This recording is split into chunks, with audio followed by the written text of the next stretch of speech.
Hello, कैसे हैं सभी। उम्मीद करती हूँ सभी बहुत अच्छे होंगे। सो आज की जो डीएम एंड डीएफ की एनर्जी है वो कुछ ऐसी है कि जो डीएम एंड डीएफ हैं वो अब मुझे एक यूनियन में आते हुए नज़र आ रहे हैं। जैसे कि कुछ तो ऐसे हैं कि जो 10 कदम दूर हैं, कुछ ऐसे हैं जो 5 कदम दूर हैं, कुछ ऐसे हैं 2 कदम दूर हैं, कुछ ऐसे हैं जो 1 कदम दूर है। तो बहुत सारी यूनियंस नज़र आ रहे हैं कि परमानेंट यूनियंस लिखे हुए हैं और वो अब बिल्कुल होने ही वाले हैं 10-10 पोर्टल से पहले, और कुछ 10-10 पोर्टल के बाद भी, यानी कि अक्टूबर तक सारे जो आपके यूनियंस हैं, सभी नहीं बोलूँगी, जो अभी कुछ लोगों के लिए ये एनर्जी आई है, तो उन डीएम और डीएफ के लिए ये एनर्जी है कि कुछ परमानेंट यूनियंस होने वाले हैं। कुछ मिनी यूनियंस भी हैं, तो तैयार रहिएगा अपने मिनी यूनियंस के लिए भी कि आपको कैसे रिएक्ट करना है, कैसे नहीं रिएक्ट करना है। ये हम जज करने वाले कोई नहीं होते कि हमें कैसे रिएक्ट करना है कैसे नहीं। ये हम पहले से ही नहीं बना सकते कुछ भी, क्योंकि हमें नहीं पता होता कि सामने वाला कैसे रिएक्ट करेगा। बट हमें ये पता होता है कि हाँ, ये तो हम नहीं कर सकते कि हाँ ये मैं करूँगा, बट हम ये कर सकते हैं कि ये मैं नहीं करूँगा। आपको अगर डीएम से कमिटमेंट नहीं मिलता है तो आप उनके साथ इंटीमेट नहीं होंगे। अगर वो आपको कमिटमेंट नहीं देते हैं, आप उन्हें उतना एंटरटेन नहीं करोगे। मतलब ठीक है, आप उन्हें फील कराइए that you are with him और हर, और आप उनके लिए हैं available, but not that level कि आप पूरा दिन उनके लिए अवेलेबल हैं। आप उन्हें दिखाइए कि हाँ, आपकी भी थोड़ी सी लाइफ है। ओके, तो ये अब आपके ऊपर है कि कैसे सिचुएशन के साथ डील करना है। नेक्स्ट एनर्जी जो आ रही है वो चक्रास से रिलेटेड आ रही है। आपके सभी चक्रास जो हैं वो फोकस में हैं इस टाइम पर, और सभी की ट्रिगरिंग, पर्जिंग, क्लेंजिंग चल रही है इस टाइम पर। तो आपकी जो भी सिचुएशंस हैं, तो आप घबराइए मत। कोई मेडिकल इश्यूज़ पहले आप दिखा सकते हैं कि कोई मेडिकल इशू तो नहीं है। मेडिकल इशू नहीं होता है बट प्रॉब्लम हो रही है, तो ये सब चक्रास की एनर्जी है, तो आपको घबराने की ज़रूरत नहीं है। सेम ऐसे ही मैंने कल आपको डीएनए एक्टिवेशन की एनर्जीज़ बताई थी, सेम एनर्जीज़ फिर से आ रही हैं डीएनए एक्टिवेशन के लिए, जो कि मैंने आपको बहुत पहले बोला था कि ये दशहरा तक रहने वाली है डीएनए एक्टिवेशन की एनर्जीज़। तो ये अब मेरे को एक और नई एनर्जी पिक हुई है जो कि मेरे को दिवाली तक नज़र आ रही है कि दिवाली तक रहने वाली है डीएनए एक्टिवेशन की एनर्जीज़ जो हैं। ओके, नेक्स्ट जो है कुंडलिनी राइज होती हुई नज़र आ रही है। बहुत सारे लोगों में कुंडलिनी जैसे राइज होना चाह रही है, या हो चुकी है, या हो रही है। तो अगर आपको बुरे बुरे सपने आ रहे हों, अजीब अजीब से सपने आ रहे हों, नेगेटिविटी नज़र आ रही हो, तो ये सब कुंडलिनी की वजह से हो रहा है। ओके, तो आप ज़्यादा डरिएगा नहीं, परेशान मत होइएगा। अगर आपको ज़्यादा फियर लगता है तो आप आर्कएंजल माइकल को इनवाइट कीजिए कि वो आपका जो भी फियर है उससे आपको प्रोटेक्ट करे। ठीक है। नेक्स्ट एनर्जी जो पिक हो रही है वो पिक हो रही है कि आपको बहुत सारे गंदगी नज़र आ रही होगी अपने सपनों में, अपने आसपास। आपको अच्छा नहीं लग रहा होगा। तो ये इस वजह से हो रहा है कि आपके अंदर की जो नेगेटिविटी है, आपके डीएम के अंदर की जो नेगेटिविटी है वो रिलीज़ होना चाहती है, बट कहीं ना कहीं वो स्टक हो रही है, तो उसे रिलीज़ कराइए। ठीक है। जो भी नेगेटिविटी है, अब नेगेटिविटी इतनी सी भी बात होती है कि आप पूरा दिन फ़ोन में लगे रहते हैं। ये मेरे साथ हो रहा है, मेरे साथ बहुत ज़्यादा हो रहा है कि मैं पूरा दिन फ़ोन चलाती हूँ। मेरे को पूरा दिन भी, अब ये नहीं कि मैं 24 घंटे फ़ोन चलाती रहती हूँ। 24 घंटे में से जितने भी वर्किंग आवर्स होते हैं उस टाइम पर मोस्ट ऑफ़ द टाइम मैं, जब कुछ काम नहीं होता, मैं फ़ोन ही यूज़ कर रही होती हूँ। तो इस वजह से मेरे को प्रॉब्लम्स होने शुरू हो गए हैं। मेरी जो आई साइट है वो बहुत ज़्यादा वीक हो गई है। तो ऐसा, ये मैं एग्ज़ाम्पल की तरह बता रही हूँ कि मेरी एनर्जीज़ ऐसी हो गई हैं। तो ये भी एक एग्ज़ाम्पल हो सकता है कि आपके अंदर कुछ नेगेटिव एनर्जीज़ हैं। अब नेगेटिव एनर्जीज़ सिर्फ भूत ऑल नहीं होते, हमारी ये छोटी छोटी गंदी आदतें भी होती हैं जिन्हें हम बहुत महत्व दे देते हैं और ये नेगेटिविटी के रूप में ही गिनी जाती हैं, ठीक है। और एक नेगेटिव आदत आपकी ये हो सकती है कि आप चेज़ कर रहे हैं किसी को। एक नेगेटिव आदत आपकी ये हो सकती है कि आप बहुत ही ज़्यादा काइंड बनकर दिखा रहे हैं, जबकि वहाँ ज़रूरत नहीं है काइंड बनने की, आपको जवाब देना होगा। तो ये भी बहुत नेगेटिव चीज़ें होती हैं, ठीक है। तो आपके अंदर जो भी नेगेटिविटी है, आपको लगती है कि हाँ ये आदत मुझे सुधारनी चाहिए, तो प्लीज़ उसे सुधारिए एटलीस्ट दिवाली तक, क्योंकि डीएनए एक्टिवेशन मुझे तब तक दिखा है, तो आप सुधारिए। आगे अगर नज़र आता है तो मैं आपको फिर से अपडेट कर दूँगी।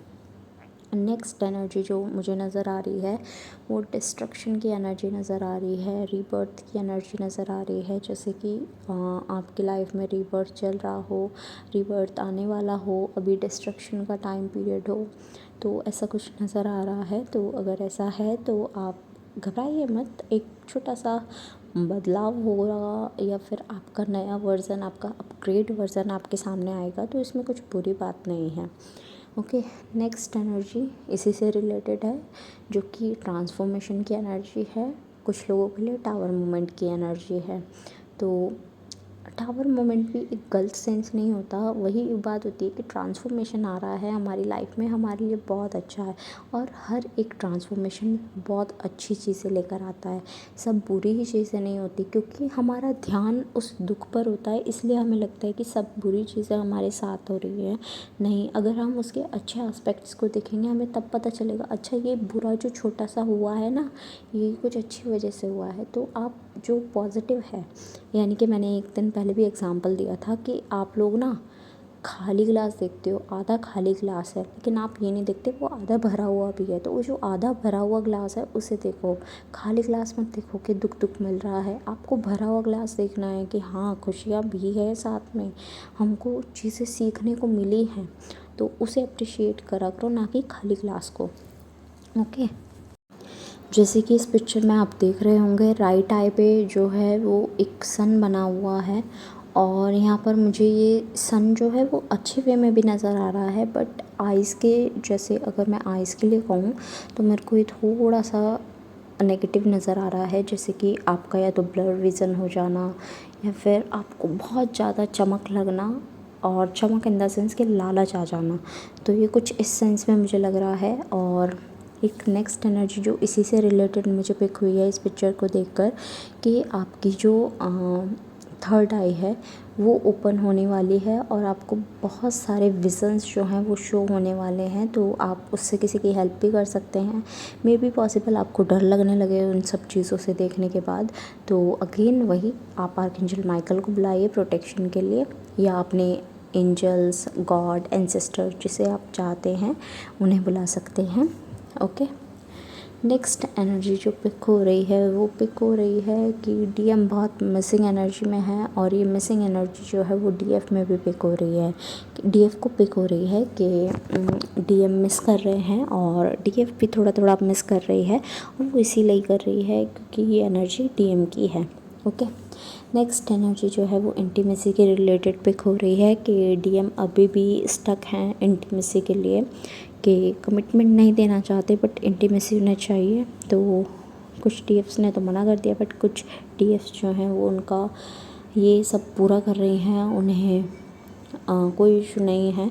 बट उन्हें मैं बोल दूँ कि अगर आपको लाइफ टाइम सेपरेशन चलेगा और आप एज अ सेकेंड वुमेन उनकी लाइफ में रह सकते हैं, then you can go ahead. But अगर आप नहीं रहना चाहते, आप अकेली वुमेन उनके लाइफ में रहना चाहते हैं, तो प्लीज़ उनसे कमिटमेंट के लिए बोलिए, और ये उन्हें बिल्कुल मना कर दीजिए कि मैं इंटीमेट नहीं होंगी या होऊंगा, ठीक है। तो दैट्स योर चॉइस कि आप क्या चाहते हैं अपनी लाइफ में, क्या आपको चाहिए, ये सब आपकी चॉइस होती है। जैसे कि ये जर्नी भी आप क्लेम भी कर सकते हैं और आप क्विट भी कर सकते हैं, ये आप ही की मर्ज़ी होती है। तो इस पर किसी का ज़ोर नहीं है कि आप ना, आपको एक बात बताती हूँ मैं, ये ट्विन फ्लेम जर्नी जो है वो कोई जादू नहीं है, ये नॉर्मल सी जर्नी है जैसी सबकी होती है। बस इसमें क्या होता है कि आप हीलिंग कर कर, आप अपनी बातों से, मतलब ये हर जर्नी का टाइप है कि हम अपने एक्शंस के थ्रू चीज़ों को पलट सकते हैं अगर हम चाहें तो। लेकिन ट्विन फ्लेम जर्नी में हमें ये तो पता होता है कि ये सोल जो है, ये जो पर्सन है, ये हमारी सोल का पार्ट है और ये हमारे से जुड़ा है। तो हम इससे यूनियन में आ सकते हैं आफ्टर हीलिंग, आफ्टर सरेंडर होने के बाद, बहुत सारी चीज़ों के बाद हम इनके साथ यूनियन में आ सकते हैं। नॉर्मल जर्नीज़ में हमें नहीं पता होता कि हम किसके साथ जाएंगे, किसके साथ क्या होगा, बट हम सरेंडर फॉर्म में हों तो भी हमारे साथ बहुत अच्छा हो जाता है। तो अब आप जैसी जैसी सिचुएशंस क्रिएट करेंगे ना, आपको पल लगता है बिगाड़ने में और पल लगता है बनाने में। तो आप जैसे रिएक्ट करेंगे वैसे आपकी जर्नी चलेगी। अब ये तो नहीं कह सकते कि मैम दी हमें ना बना कर रखनी है, तो हम एक काम करते हैं, अपने पर्सन को जो चाहिए वो हम दे देते हैं और हम खुश रहेंगे। फिर दोनों नहीं रह सकते आप दोनों खुश ऐसे। आपको अगर आप उन्हें इंटीमेसी प्रोवाइड कर देंगे, आप उन्हें फिज़िकल हो जाएंगे उनके साथ में, तो वो फिर से वो आपकी एनर्जीज लेकर रन कर जाएंगे और एक बहुत लंबा सेपरेशन आएगा जो ना तो आप चाहते हैं और ना मैं चाहती हूँ कि आपके लाइफ में आए। हम चाहते हैं कि आप हील हों, बेशक एक छोटा सा सेपरेशन देखना पड़े, बट वो सेपरेशन आपकी ग्रोथ के लिए हो। वो सेपरेशन आपको मिलेगा क्योंकि आप अपनी ग्रोथ पर काम कर सको। तो आप उसमें अपने अच्छे के लिए काम करो, वो सेपरेशन वेस्ट मत करो, ठीक है? क्योंकि जितना आप वेस्ट करोगे उतना आपका और टाइम वेस्ट होगा, ठीक है?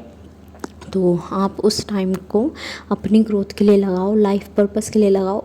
अगेन मैं रिपीट कर देती हूँ, बहुत सारी डीएफ्स जो हैं वो लाइफ पर्पस नहीं कर रहे हैं। लाइफ पर्पस करना शुरू करो, या तो खुद से फाइंड आउट कर लो या किसी टैरो रीडर से निकलवा लो। मैं टैरो रीडिंग नहीं करती हूँ तो प्लीज़ मुझसे मत पूछिएगा। मतलब मैं पर्सनली अब किसी को प्रोवाइड नहीं कर रही हूँ टैरो रीडिंग्स, तो डोंट आस्क टू मी, क्योंकि बहुत सारे रीज़न्स हैं। और बनाना और बिगाड़ना आपके हाथ में है। हीलिंग कर कर आप अपनी लाइफ को बना सकते हैं।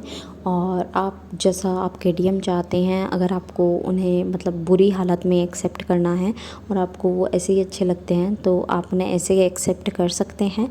बट डोंट नो कि कब तक वो आपके साथ रहेंगे और कब तक नहीं। ओके, तो मैं तो बेस्ट ही बोलूँगी कि आप अपने आप को हील करो, सेल्फ लव करो, ग्रोथ पर काम करो और सरेंडर करो। मच बेटर है कि डीएम आए तो जैसा आप उन्हें चाहते हैं वैसे आए, ना कि वो गाली गलौज करते हुए आपके पास आए या फिर आपको परेशान करते हुए आपके पास आए, आपको रुलाते हुए। मैं ये नहीं चाहती, ना ही आप ये चाहते होंगे। मैं भी यही चाहती हूँ और आप भी यही चाहते हैं कि डीएम जब भी आए तो आप हंसते खिलते रहें और बहुत खुशियाँ मिले आपको। तो इसके लिए आपको अपनी हीलिंग करनी होगी, सेल्फ लव पर काम करते रहिए, ग्रोथ करते रहिए अपनी। जितना फाइनेंशियली अबंडेंट बन सकते हैं आप अपने बनिए। लालची नहीं, गलत तरीके से नहीं, अच्छे तरीके से मेहनत करिए और अच्छे तरीके से आगे बढ़ते रहिए और लाइफ पर्पस पर काम कीजिए प्लीज़, अगर हो सके तो, बिकॉज़ ये बहुत ज़रूरी है। क्योंकि लाइफ पर्पस करना एक ट्विन फ्लेम जर्नी का पार्ट है। जितनी हीलिंग ज़रूरी है उतना ही लाइफ पर्पस। होप मैं अपनी बातें सबको समझा पाई हूँ। तो जितने भी सॉन्ग्स मेरे को चैनल हुए हैं वो मैं मेंशन कर दूँगी, आप अपने मैसेजेस ले लीजिएगा।